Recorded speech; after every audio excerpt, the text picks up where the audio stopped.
नमस्कार, मेरा नाम ज्ञानेश्वर है और आप देख रहे हैं खबरों के पीछे। रोज रात 9 बजे एक नई कहानी लेकर हम आपके सामने हाजिर होते हैं।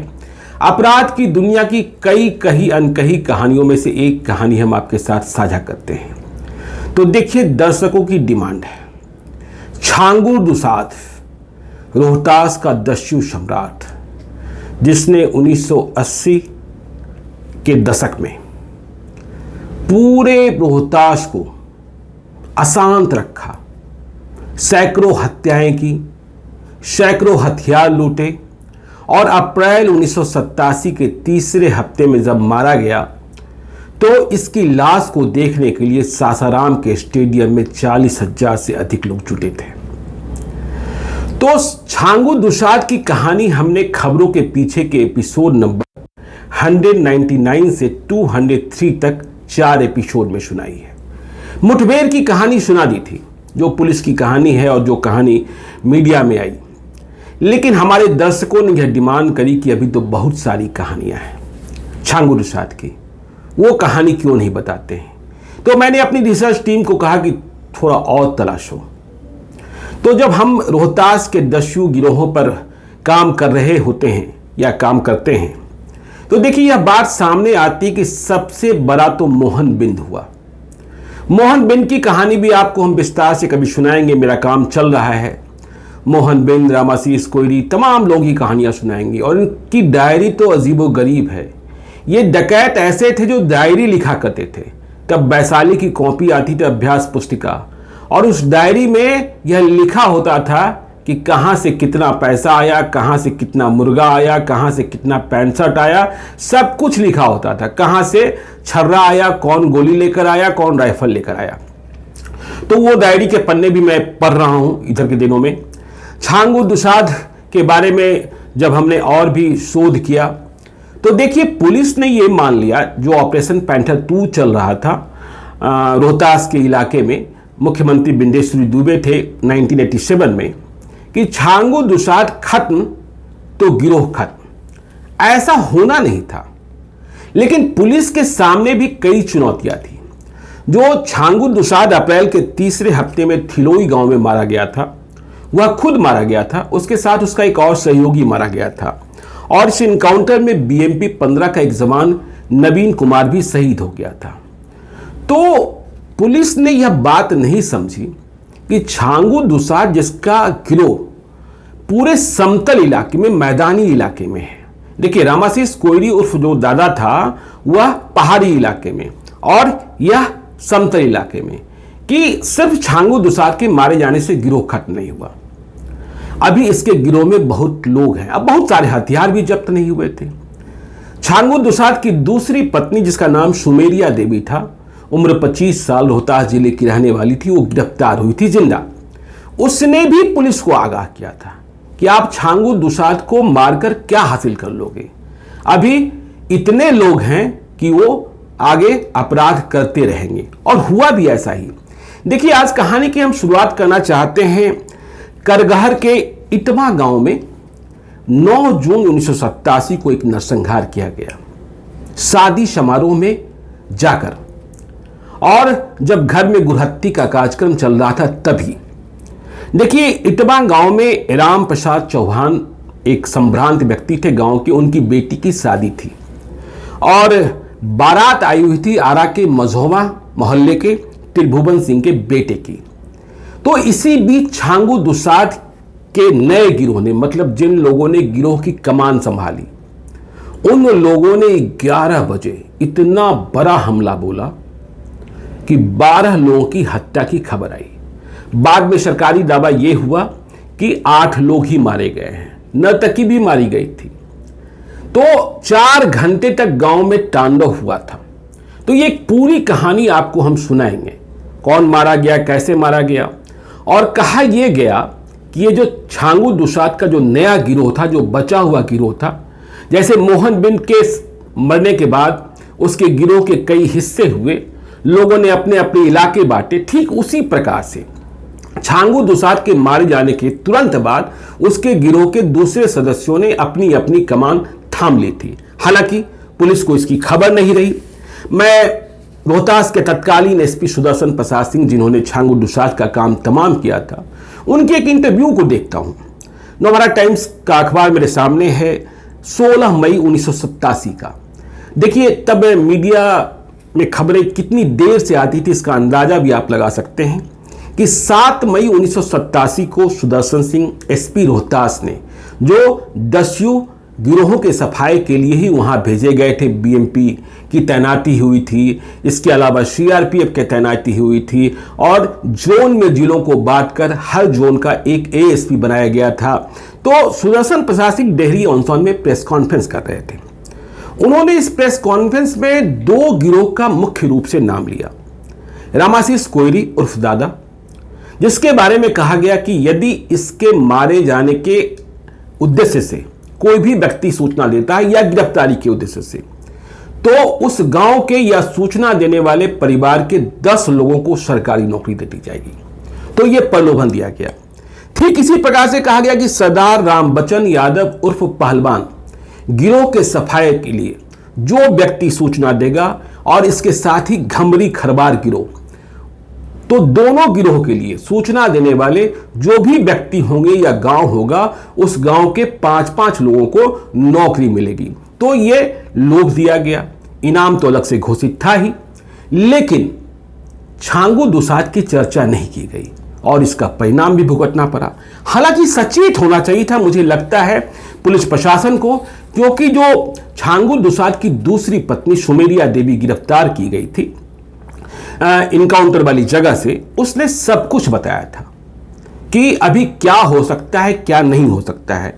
मैं छांगू दुसाद का इंटरव्यू देख रहा हूं, अखबारों में छपा है, और जो सुमेरिया देवी है वह कहती है कि देखिए छांगू दुसाद का आदमी जो है वह मारा गया तो क्या हो गया। छांगू दुसाद का आदमी भोजपुर और रोहतास जिले के हर गांव में है। वह अपने पति को बताती है कि मेरे पति तो जो पिछड़ी जाति है उसके लिए भगवान थे, हर गांव में अपना आदमी बनाकर रखे थे, मतलब हर गांव में छांगू दुसाद का आदमी है, और बंदूक आदि भी दिया करते थे। तो देखिए छांगू दुसाद को मार दिया गया, लेकिन उसके नेटवर्क को ध्वस्त करने की कोशिश नहीं की गई। यह बात बिल्कुल स्पष्ट थी सुमेरिया देवी के बयान से। और छांगू दुसाद ने क्या क्या किया यह भी सुमेरिया देवी बताती है। देखिए सुमेरिया देवी ने यह भी राज खोला कि वह दूसरी पत्नी है, पहली पत्नी का जो एक बेटा है पता नहीं कहां है, उसके भी हाथ में जो एक हाथ है उसमें 6 अंगुलियां थी, जैसे छांगू दुसाद को था। और छांगू दुसाद की तो पहचान ही थी कि उसके हाथ में 6 अंगुली है। वह नेताओं की तरह कुर्ता पैजामा पहनता है, चेहरे पर चेचक का दाग है, और जब तक वह मारा नहीं गया तब तक उसकी तस्वीर पुलिस को नहीं मिली थी। बस एक स्केच के सहारे और ह्यूमन इंटेलिजेंस के सहारे छांगू दुसाद को खोजा गया था और मारा गया था। तो देखिए छांगू दुसाद के बारे में सुमेरिया देवी ने थाने की हाजत में जो मीडिया वालों से बातचीत की थी, उसमें उसने यह कहा था कि देखिए अभी जो हम गिरोह है और छांगू के जाने के बाद उसमें ऐसे लोग हैं जो गिरोह की कमान संभाल सकते हैं, जिसमें उसने नाम लिया था जगदीश शर्मा, सुरेश पासी, दरोगा चमार, बिलक चमार और सुरेश भट्ट का। तो देखिए ये नाम तो सुमेरिया देवी के द्वारा लिए गए थे, इन्हें भी तलाशने की कोशिश नहीं की गई। लेकिन जब हम करगहर के इटवा गांव के नरसंहार को देखते हैं जो रामप्रसाद चौहान की बेटी की शादी समारोह में हुआ, तो मालूम यह होता है कि छांगू दुसाद के इस जत्थे को जो लीड कर रहा था वह बबन मिश्र था।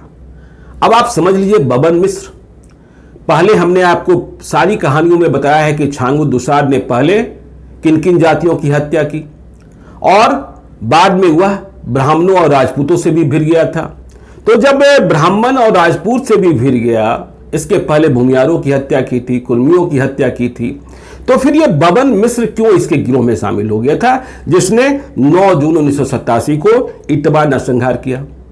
अब नरसंहार की वजह क्या रही वो तो आगे बताएंगे आपको, लेकिन शुरुआती वजह सिर्फ 2 बातें आपको बता देते हैं आज की तारीख में कि जब ये नरसंहार हुआ था तो जितने भी हमलावर थे वे एक रघुवंश तिवारी मुखिया थे, उनको तलाश रहे थे, उन्हें मारना था। रघुवंश तिवारी नहीं मिले। राम प्रसाद चौहान भी बच गए थे, जिनकी बेटी की शादी थी, जिनके घर बारात आई हुई थी। कहा यह जाता है कि बबन मिश्र और रघुवंश तिवारी में अदावत थी। तो रघुवंश तिवारी ने बबन मिश्र को बहुत सताया था और रघुवंश तिवारी के पक्ष में बबन मिश्र के खिलाफ ये राम प्रसाद चौहान का बेटा हरि सिंह भी तैयार हो गया था या लड़ा था।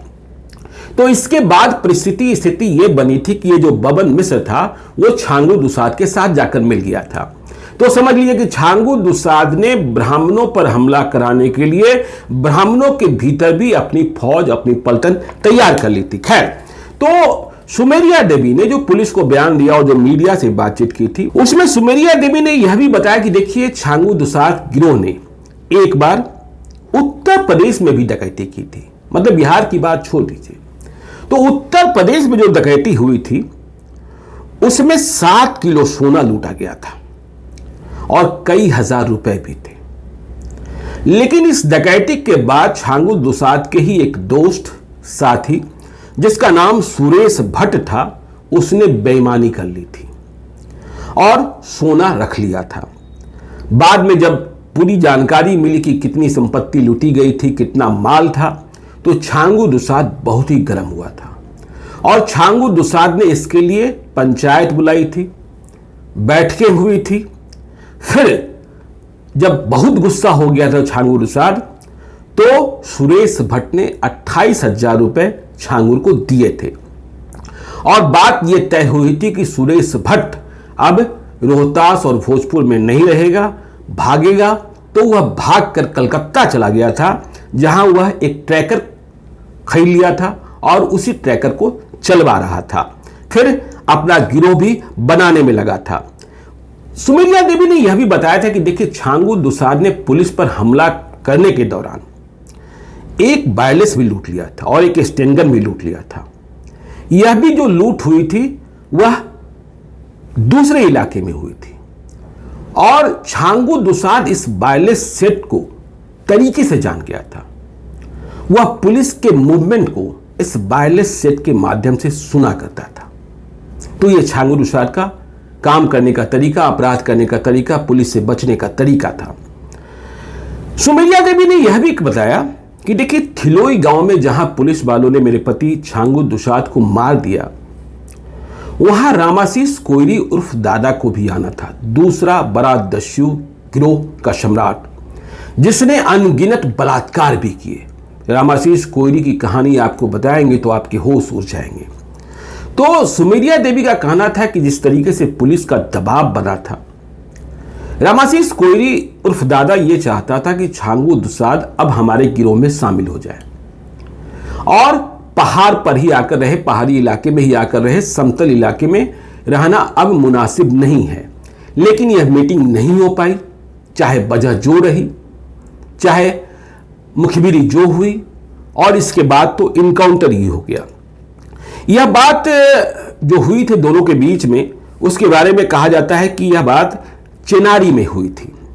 एक और बात जो सुमेरिया देवी बताई थी कि देखिए, हम लोग बोकारो से, मतलब ये छांगू दुसाद का एक ठिकाना था बोकारो, जहां वह हर बड़ी वारदात या नरसंहार को अंजाम देने के बाद चला जाता था। उसने एक सुरक्षित पनाहगार वहां तलाश रखा था जो उसे पनाह देता था। तो सुमेरिया देवी का यह भी कथन था कि मुठभेड़ के 2 दिन पहले, यह बात सही नहीं है कि हम लोग बोकारो से ही एम्बेसडर कार से आए थे। बोकारो से देहरी तक ट्रेन से आए थे और देहरी में एक एम्बेसडर कार थी सफेद कलर की, जो भाड़े पर ली गई थी। उसी गाड़ी से, उसी एम्बेसडर कार से हम लोग थिलोई पहुंचे थे, जहां बाद में पुलिस ने छांगू दुसाद को मार दिया। देखिए, हिंदुस्तान अखबार की रिपोर्ट यह भी कहती है, अवधेश कुमार ओझा की रिपोर्ट है, कि देखने में सुमेरिया देवी सुंदर लगती थी और तेज व निडर भी थी।